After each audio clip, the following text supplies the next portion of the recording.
These were the most cautious robbers in history. They never robbed big banks. They only targeted remote small-town banks. Even when facing a 60-year-old man, they would still carefully confiscate his weapon first, even when a police car brushed past them.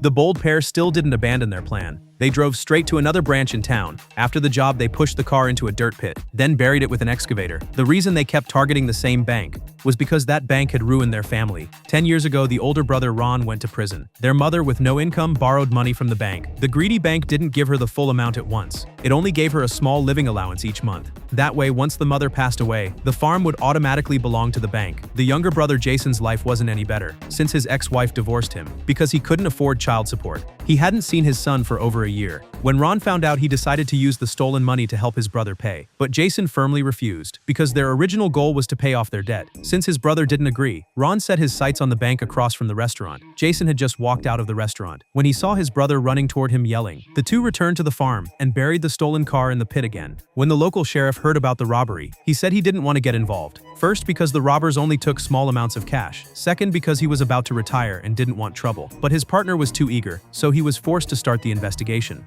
Their faces was covered, but could you tell their race? One black, white. Their skin or their souls? Let's leave their souls out of this for now. Why?